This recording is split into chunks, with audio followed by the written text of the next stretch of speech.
Hello दोस्तों, आप सभी का स्वागत है आपके अपने यूट्यूब चैनल एग्ज़ाम जंक्शन पे। जैसा कि हम लोग अपना टॉपिक आज स्टार्ट करने वाले हैं आपके कंप्यूटर, जो आपके एग्ज़ाम पटवारी के लिए और आपके एसएससी दिल्ली पुलिस के लिए मोस्ट इम्पोर्टेंट है। तो हम स्टार्ट करते हैं अपना कंप्यूटर सब्जेक्ट, जो साइंस का ही एक पार्ट है। तो आज के टॉपिक में हम जनरली समझेंगे कि हमारे कंप्यूटर की हिस्ट्री क्या है, ठीक है। इसके अलावा हमारे कंप्यूटर जिसे हम कहते हैं वो उसका स्टार्टअप कैसे हुआ, उसकी हिस्ट्री क्या है, और उसके जनरेशन में जो कंप्यूटर के टाइप्स हैं वो क्या हैं, ठीक है ना। कंप्यूटर कैसा यंत्र है, किस तरीके से डिवाइस काम करता है, और कंप्यूटर बेसिकली है क्या, ठीक है।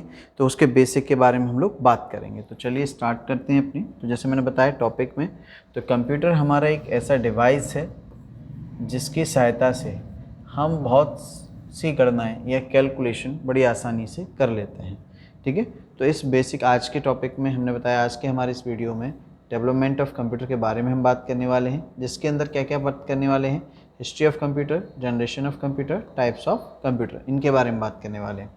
तो हम स्टार्ट करते हैं। बेसिकली सबसे पहले यही कि आपका कंप्यूटर है क्या, ठीक है। कंप्यूटर हम जिस डिवाइस को कहते हैं वो आखिर क्या चीज़ें हैं, ठीक है, इनके बारे में हम बात करेंगे। तो सबसे पहले हम इसका फुल फॉर्म जान लेते हैं। एक क्वेश्चन हमारा यहीं से आता है जनरली, आपसे किसी में भी पूछ देंगे कि जो आपका कंप्यूटर है जिसका फुल फॉर्म है उसमें सी का मीन क्या है, या ओ का मीन क्या है, या एम का क्या मीन है। तो सबसे पहली चीज़, सी का मतलब होता है कॉमन या कॉमनली, या फिर हम इसको एक वर्ड और बोल सकते हैं, कैलकुलेटिव। मैंने अभी जैसे बताया आपको कि आपका कंप्यूटर कैसा यंत्र है जिससे हम क्या कर सकते हैं, कैलकुलेशन कर सकते हैं, ठीक है ना। तो कैलकुलेटिव, ओ फॉर ऑपरेटिव या ऑपरेटिंग, ठीक है। यानी हम ये कह सकते हैं कि ये एक ऐसी मशीन है जिसमें हम जो कॉमनली लोग यूज़ कर सकते हैं, ऑपरेट कर सकते हैं, ठीक है। और ये एम फॉर मशीन यानी कि यंत्र है, और पर्टिकुलरली या अपन कह सकते हैं कि किसी पर्पज़ से, या पर्टिकुलरली लिखा हो या पर्पज़ लिखा हो, दोनों वर्ड आ सकते हैं, ये याद रखना है, ठीक है। किसी पर्पज़ से हम एक ऐसे यंत्र का प्रयोग करें जिसे आसानी से कॉमनली सभी लोग यूज़ कर सकते हैं और आसानी से उसे चलाया जा सकता है, और जिसका प्रयोग आसानी से किया जा सकता है। T for trade, business purpose से भी बोल सकते हो, या फिर थेसर्स भी बोल सकते हैं कि एक ऐसा यंत्र जिसके अंदर हम शब्दकोश यानी शब्दों का भंडारण कर सकते हैं। ई फॉर एजुकेशन, या अपने कह सकते हैं इसको एक्सटेंसिव, विस्तृत यानी एक्सप्लोर भी कर सकते हैं, ठीक है। और एजुकेशन यानी कि शिक्षा में इसका प्रयोग कर सकते हैं। आर फॉर रिसर्च यानी कि अनुसंधान क्षेत्रों में भी इसका प्रयोग किया जा सकता है। तो जनरली हम देख लेते हैं कि इसका फटाफट से इसकी लैंग्वेज बना लेते हैं कि कॉमनली उपयोग किए जाने वाला ऐसा यंत्र जिसे सभी लोग आसानी से प्रयोग कर सकते हैं, जिसका प्रयोग व्यापार में, शिक्षा में और रिसर्च करने में किया जाता है, ऐसे यंत्र को हम लोग कंप्यूटर कहते हैं। यहाँ तक सभी को बात समझ आ गई होगी। चलिए अब हम बात करते हैं कि हमारा कंप्यूटर जो ये यंत्र है, ठीक है, बेसिकली हमारा ये डिवाइस है, इस डिवाइस का प्रयोग हम किस तरीके से करते हैं। तो अगर हम बात करें कि इस डिवाइस के हमारा प्रयोग जो किया जाता है वो आप लोग इस तरीके से कर सकते हैं कि आपको जैसे दिख रहा होगा, हमने यहाँ कंप्यूटर का एक फॉर्मेट लिया हुआ है कि हमारा ये फॉर्मेट बायोस पर कार्य करता है। काय पे काम करता है, बायोस यानी कि बेसिक इनपुट आउटपुट सिस्टम पर काम करता है। यानी कि इस यंत्र में हम कुछ इनपुट देते हैं और ये यंत्र उसे प्रोसेस करके हमें क्या कर देता है, आउटपुट देता है। तो इनपुट एंड आउटपुट, तो बेसिक इनपुट आउटपुट सिस्टम पर ये यंत्र काम करता है। अब इनपुट और आउटपुट देने के लिए आपको किन यंत्रों की, या इस यंत्र में यानी कैलकुलेटर में कौन कौन से पार्ट का प्रयोग करना पड़ता है। तो देख लें, जैसे आपको दिख रहा है कि हमें मॉनिटर की ज़रूरत है। क्यों ज़रूरत है कि हमने जो इनपुट दिया है उसका आउटपुट देने के लिए हमें मॉनिटर की देखने के लिए मॉनिटर की आवश्यकता है। कीबोर्ड, जिसकी सहायता से हम क्या दे सकते हैं, इनपुट दे सकते हैं। माउस, इसकी सहायता से भी हम क्या दे सकते हैं, इनपुट दे सकते हैं।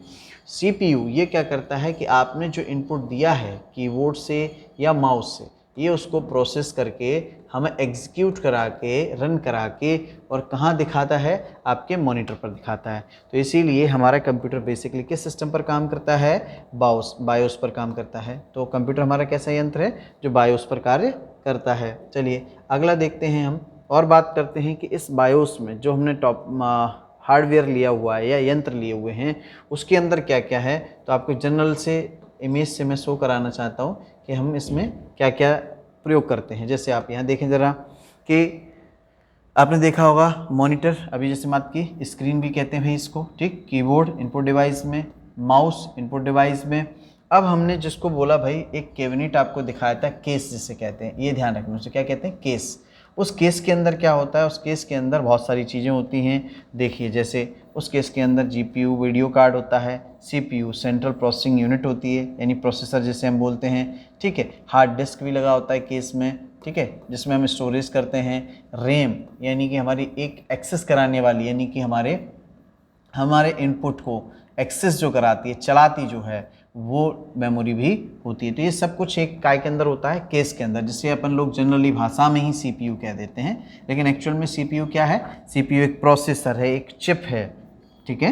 यानी कि जो काय के अंदर, केस के अंदर किसके ऊपर होती है, अगर बात करें आपसे कोई पूछे तो मदर के बोर्ड के ऊपर ये सभी चीज़ें हम क्या करते हैं, लगाते हैं। मदर बोर्ड के ऊपर क्या लगा लेते हैं, एक प्रोसेसर सीपीयू लगाते हैं, ठीक है, ग्राफिक्स कार्ड लगाते हैं, रैम लगाते हैं, ठीक है। ये सब एक केस के अंदर आता है। तो जनरली सीपीयू जिसे हम बोलते हैं केस, उसके अंदर इतने सारे क्या होते हैं, डिवाइसेस लगाने पड़ते हैं। फिर इसके बाद हम बात करते हैं, हमने जैसे बात की कि ये जनरली हमारा एक यंत्र था, मैंने बताया कि एक हमारा यंत्र था कंप्यूटर, जो इस चीज़ पर काम करता है, बायोस पर काम करता है। और उस डिवाइस के अंदर यानी हम कह सकते हैं कौन कौन से हार्डवेयर आते हैं वो हमने समझ लिए जनरल भाषा में। ये हम जनरली टॉपिक आज स्टार्ट किया बेसिकली, इससे छोटी छोटी चीज़ समझ में आए। कई बार क्या होता है, बच्चे डायरेक्टली कंप्यूटर से पढ़ना स्टार्ट करते हैं, उन्हें जनरेशन समझाया जाता है, हिस्ट्री समझा दिया जाता है, उन्हें यही समझ में नहीं आता कंप्यूटर दिखता कैसा है, ये कंप्यूटर है क्या, हार्डवेयर क्या है ना, मतलब वो यंत्र है तो क्या यंत्र है, उस चीज़ के बारे में समझाने के लिए हमने इसे समझा। अब हम बात कर लेते हैं ज़रा हिस्ट्री की, अपने कंप्यूटर की हिस्ट्री की। आखिर हमारा ये जो यंत्र है जो क्या कर रहा है, कैलकुलेशन कर रहा है, इसकी आखिर वास्तविकता में नींव, या हम ये कह सकते हैं बेसिक, कहाँ से ये स्टार्ट हुआ, अगर अपन से कोई पूछ देता है तो हमारे हिस्ट्री की कंप्यूटर जो है, हिस्ट्री बुक काफ़ी पुरानी मानी जाती है। कितनी पुरानी मानी जाती है, तो देखें ज़रा आप, क्या लिखा हुआ है, अवेकस, ये स्टार्टअप है, यानी कि कैलकुलेशन, यानी हम कह सकते हैं बेस, जहाँ से आधार रखा गया कंप्यूटर का, ये वहाँ से स्टार्टअप है। और जो सबसे पहला कैलकुलेटिव डिवाइस यानी कि गणना करने वाला यंत्र जो बनाया गया था, वो आपका क्या बनाया गया था, अवेकस बनाया गया था। और कब बनाया गया था, 250 BC में, यानी कि ईसा मसीह के जन्म के बिफोर क्राइस्ट। BC मानी क्या था, बिफोर क्राइस्ट, ईसा मसीह के जन्म के 2500 साल पहले ईसा पूर्व इसे बनाया गया था। और इसे बनाया कैसे गया था, तो ये जहाँ तक आप लोग पढ़ेंगे तो आपको बताया जाएगा कि चीन के एक गणितज्ञ थे, ली काई चेन, क्या नाम था उनका, ली काई चेन। इनके द्वारा क्या किया गया था, आपका अवेकस डिवाइस बनाया गया था। अवेकस वो यूनिट है जिसका प्रयोग प्रेजेंट टाइम में मैथ्स के कैलकुलेशन में फर्स्ट चैप्टर अवेकस के नाम से दिया जा रहा है मैथ्स में, है ना।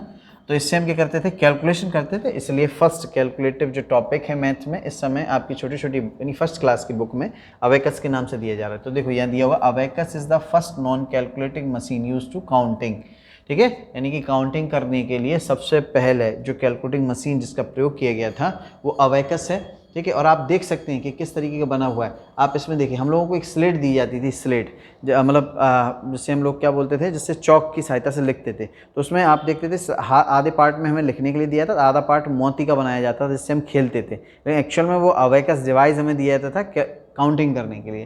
तो देखो आप, मोती का प्रयोग किया गया, इसमें काय का प्रयोग किया गया, मोती का। और ये मोती जो बने हैं ये काय के बनाए गए थे, ये मिट्टी के बनाए गए थे, मिट्टी को गर्म करके तपा कर बनाया गया था। इसमें जो made for beats and rods जो बनाते थे, it's mainly use for addition, काय के लिए यूज़ करते थे, जो बनाया गया तरीका एडिशन के लिए, सब्सट्रैक्शंस के लिए, मल्टीप्लिकेशंस के लिए, डिवीजन के लिए, ठीक है, इसके लिए इसका प्रयोग करते थे। इसकी कैलकुलेशन होती है, एक तरीका है इसका, वो भी आप देख सकते हैं, ठीक है। चलिए आगे देखें। अब हम बात करते हैं कि इसके बाद सेकेंडरी क्या आया, तो सेकेंडरी डिवाइस जो आया बहुत समय बाद, यानी कि ईसा मसीह के जन्म के 2500 साल पहले की बात है। और उनके 2500 साल खत्म होने के बाद 1600 सालें और हो गई, लगभग हम बात करते हैं कि 3500-3600 सालों के बाद एक ऐसा ही कैलकुलेटिव डिवाइस जॉन नेपियर के द्वारा बनाया गया था। स्कॉटलैंड के जो क्या थे मैथमेटिशियंस थे, उनके द्वारा एक डिवाइस बनाया गया जिसे नेपियर बोन्स कहा गया, जो 1670 में बनाया गया था। ठीक, इन्होंने क्या किया था, इन्होंने सेम डिवाइस अवेकस जैसा बनाया था, लेकिन अपनी डिवाइस में किसका प्रयोग, ये बोन्स माने क्या होती है, हड्डियाँ, इन्होंने जानवर की हड्डियों का प्रयोग किया था इसमें, ठीक है। नेपियर बोन्स डिवाइस जिसे कहते हैं, जॉन नेपियर के द्वारा बनाया गया था, ठीक है। तो John Napier of Scotland invented a calculating device in the year 1617 called the Napier bones. Napier used the bones rods of the counting purpose where some number is printed in these rods, these roads can to addition, subtraction, multiplication and division, सभी चीज़ों का प्रयोग होता था, यानी कि इसमें multiplication, add वगैरह ये सब कर सकते थे। और उन बोन्स पर ही इन्होंने क्या किए थे, नंबर को प्रिंट किए थे। दिख रहा होगा जैसे कि आपको इमेज में, मैं थोड़ा सा लार्ज कर देता हूँ तो आपको दिखाई देगा, ज़रा देखिए ज़रा, ठीक है। मैं लार्ज करता हूँ आपको, जिससे डिवाइस समझ में आएगा। देखिए ज़रा, है ना, ये थोड़ा सा आपको डिवाइस दिखाई देगा, हाँ। तो ये दिख रहा है ना, प्रिंटेड, ठीक है। ये समझ में आया यहाँ तक सभी को, चलिए ठीक है। हम इसके बाद देखते हैं अगला अपन, चलते हैं आगे। देखिए जस्ट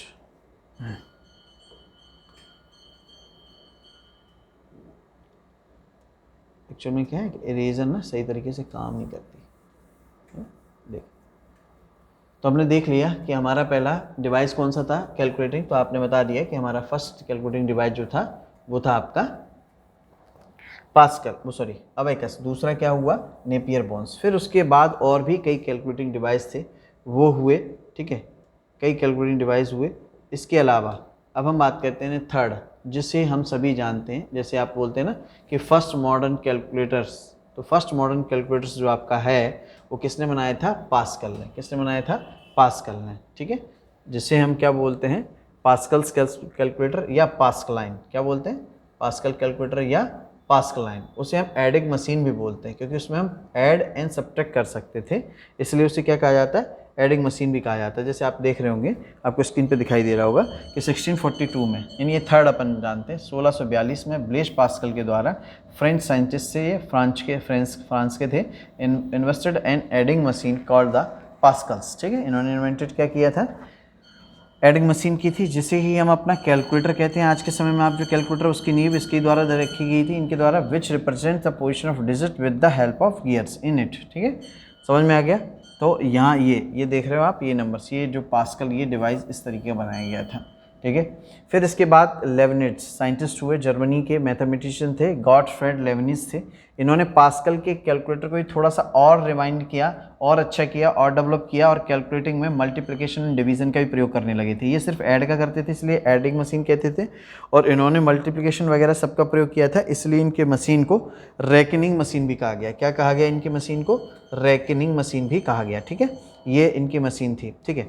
फिर उसके बाद क्या हुआ, ये थे हमारे कैलकुलेटर बने। तो जो आज आपके कैलकुलेटर का फॉर्मेशन, ये आपका कैलकुलेटर है, तो उस कैलकुलेटर के अपन ये कह सकते हैं कि कैलकुलेटर में जो भी थोड़ी सी चेंजमेंट करके आज के फॉर्म का कैलकुलेटर बना दिया गया, ठीक है। यहाँ तक सभी को समझ में आ गया। चलिए अब इसके बाद हम बात करते हैं कि आज के समय के हमारे जो कंप्यूटर हैं उनकी नींव कहाँ से रखेगी। तो ये नींव स्टार्टिंग से ही रखेगी, क्योंकि सभी कैलकुलेटर, क्योंकि मैथमेटिशियन को ज़रूरत पड़ती थी कैलकुलेशन की, तो उन्होंने ये सभी के सभी यंत्र बनाए। अगर आपसे बात करें, कोई भी पूछे, तो ये सभी के सभी यंत्र किसके द्वारा बनाए गए, उन्हीं के द्वारा बनाए गए, मैथमेटिशियन के द्वारा। आज के जो कंप्यूटर हैं उनकी फर्स्ट जनरेशन, जो कंप्यूटर जिसे कहा जाता है, फर्स्ट जनरेशन कब से स्टार्ट हुई थी, आपकी 1940 से और 1956 तक चली थी, ठीक है। और उस फर्स्ट जनरेशन के कंप्यूटर में किसका प्रयोग हुआ था, तो फर्स्ट जनरेशन के कंप्यूटर में आपके इलेक्ट्रॉन, सबसे इंपॉर्टेंट क्वेश्चन आता है कि किस इलेक्ट्रॉनिक डिवाइस का प्रयोग किया गया था, तो आप बताएंगे वैक्यूम ट्यूब्स का यूज़ किया गया था, यानी वैक्यूम ट्यूब इलेक्ट्रॉनिक डिवाइस आपके कंप्यूटर को चलाने के लिए। तो ये कितने लगाए गए थे, अगर आपसे कोई पूछे, तो 18,000 वैक्यूम ट्यूब। अब आप एक समझिए कि एक लाठी जो 5 फुट लंबी हो और पतली हो, लगभग अपन बात करते हैं 4-5 इंच की, और ऐसी 18,000 लाठियाँ लगाई हैं, तो वैसे ही बहुत बड़ा कमरा भर जाता है। तो ये कंप्यूटर कितने बड़े होंगे, है ना, हैवी होंगे। तो देखो, the computer of first generation use vacuum tubes as the basic component of memory and circuitry of the CPU, ठीक है, the central processing unit. These tubes, like electric bulbs, produced a lot of heat, and the installations used to fuse frequently. Therefore, they were very expensive, and only large organizations were able to afford it. तो first generation के जो computer बनाए गए थे वो इतने ज़्यादा heavy थे कि बहुत बड़े अपन कह सकते हैं एरिया में वो बनाए जाते थे, और बहुत ही ज़्यादा क्या करते थे, इलेक्ट्रिसिटी कंज्यूम करते थे, ठीक है। तो ये सब बनाया किसने था, तो चार्ल्स बेबेज ने। इसलिए फादर ऑफ कंप्यूटर किसको बोला जाता है, चार्ल्स बेबेज को। तो चार्ल्स बेबेज ने अपना पहला जो कैलकुलेटर, जो इंजन बनाया था, उसे एनालिटिकल इंजन के नाम से जानते हैं। तो इन the year 1833 a scientist from England knows that to Charles Babbage invented such a machine is included such features which is used today's computer language। ठीक है। तो आप जैसे यूज़ करते हैं आज कंप्यूटर, तो उसका बेसिक आधार किसने दिया था? चार्ल्स बेबेज ने दिया था। बेस किसने दिया था? चार्ल्स बेबेज ने, इसलिए इन्हें फादर ऑफ कंप्यूटर कहा जाता है। इन्होंने एक और बनाया था जिसे मैकेनिकल इंजन कहा गया, ठीक है, जिसमें गियर वगैरह का प्रयोग किया गया था। फर्स्ट इन्होंने ये बनाया था। सेकंड इन्होंने जो एनालिटिकल इंजन बनाया था, जिसे हम डिफरेंस इंजन के नाम से जानते हैं। किस नाम से भी जानते हैं? डिफरेंस इंजन के नाम से जानते हैं। तो दो बनाए थे, जिसमें से एक हमारा कंप्यूटर का फॉर्मेट था, जिसे एनालिटिकल इंजन के नाम से हम लोग जानते हैं, और यहीं से इन्हें फादर ऑफ कंप्यूटर कहा जाने लगा। इसके बाद सेकेंड जनरेशन आई, थर्ड जनरेशन आई। तो जनरली हम बात कर लेते हैं, हम एक दो जनरेशन की बात करते हैं, क्योंकि हम अभी जनरल इंट्रोड्यूस हो रहे हैं अपने टॉपिक से, ठीक है। तो थर्ड में अगर अपन देख लेते हैं तो आपको देखने को मिल जाएगा कि 1964 से 1970 तक 1 तक चला। तो अपन ये कह सकते हैं कि first computer user interacted by the keyboards and monitors, ठीक है। तो सेकंड जनरेशन, थर्ड जनरेशन में हमारे क्या आ गए थे? कीबोर्ड, इनसे हम इंट्रोड्यूस हो गए थे, क्योंकि थर्ड जनरेशन में किसकी खोज हो गई थी? आईसी, इंटीग्रेटेड सर्किट, जिसकी खोज किसने की थी? जेके किल्वी। यहाँ से आने के बाद कंप्यूटर का साइज बहुत छोटा हो गया, आपको दिख रहा होगा स्क्रीन पे। तो ये कब चला था भाई? थर्ड जनरेशन में। देखा ना, इंटीग्रेटेड सर्किट, आईसी खोजी जा चुकी थी। तो आपके जो बेसिक इलेक्ट्रॉनिक्स कंप्यूटर कंपोनेंट थे वो खत्म हो गए थे, उसकी जगह पे एक छोटी सी चिप का प्रयोग होने लगा था। तो कंप्यूटर का साइज सिंक्रोनाइज हो गया, इतना साइज सिंक्रोनाइज हो गया कि वो कंप्यूटर हमारे टेबल पर आने लगे, ठीक है। फिर उसके बाद और थोड़ा सा चेंजमेंट हुआ, फोर्थ जनरेशन आया, फिफ्थ जनरेशन आज तक चल रहा है। और फिफ्थ जनरेशन कब से कब तक चल रहा है अगर कोई भी आपसे पूछे तो 90, ये थोड़ा सा मिसप्रिंट है, 1989 से टिल नाउ क्या चल रहा है आपका? फिफ्थ जनरेशन चल रहा है। सिक्स्थ जनरेशन चलेगा, या कह सकते हैं आएगा, जब कंप्यूटर की स्पीड को और ज़्यादा इंप्लीमेंट किया जाएगा। अभी कंप्यूटर की स्पीड जो चल रही है वो आपके फिफ्थ जनरेशन में चल रही हैं। तो computer devices with artificial intelligence, ये जो वर्ड जुड़ गया है, ये हमारे काय में जुड़ा है? फिफ्थ जनरेशन में जुड़ा है। आर्टिफिशियल इंटेलिजेंसी के बाद जो इस समय आप एक नया नाम सुन रहे होगे, वेब 3.0, यानी कि जिसको हम बोलते हैं ब्लॉकचेन। ये जब बहुत अच्छे से रन करने लगेगा तो हमारी कंप्यूटर की सिक्स्थ जनरेशन चलने लगी। कौन सी जनरेशन चलने लगी? Sixth generation. तो ये थोड़ी जनरली हिस्ट्री समझ रहे हैं हम लोग, हम आपको दिखा भी देते हैं एक इमेज में कि किस तरीके से कंप्यूटर में चेंजमेंट हुए, ठीक है। तो आपको थोड़ा सा धुंधला दिखाई देगा, बट दिख जाएगा कि अपन देखते हैं कि कंप्यूटर के फॉर्मेट। ये चार्ल्स बेबेज का फोटो बना हुआ है, ठीक है। इसके बाद अपन देख लेते हैं कि ये हमारा अबेकस आया था, ब्लेज पास्कल ने डिवाइस बनाया था, चार्ल्स बेबेज ने अपना कंप्यूटर बनाया था। फिर उसके बाद हरमन हॉलरेथ ने अपना एक डिवाइस बनाया था, जिससे हम स्टोरेज डिवाइस बोलते हैं, जिसको हरमन हॉलरेथ ने क्या बनाया था? स्टोरेज डिवाइस बनाया था। फिर उसके बाद अपन ये कह सकते हैं ABC कंप्यूटर आया, ENIAC आया, यूनिवेक आया, है ना। फिर IBM कंपनी ने कंप्यूटर बनाया था, ठीक है। हम जो आज यूज़ करते हैं वो सबसे पहला सफलतम IBM कंप्यूटर के द्वारा, IBM कंपनी के द्वारा हमें क्या दिया गया था? पर्सनल कंप्यूटर दिया गया था, ठीक है। फिर उसके बाद डेस्कटॉप आना स्टार्ट हो गए, आज लैपटॉप, पाम टॉप। मोबाइल हमारा किसके फॉर्मेशन है? पाम टॉप कंप्यूटर का। तो यहाँ तक ये था हमारा जनरल इंट्रोडक्शन कंप्यूटर का। तो समझ आया होगा आपको। चलिए मिलते हैं नेक्स्ट क्लास में।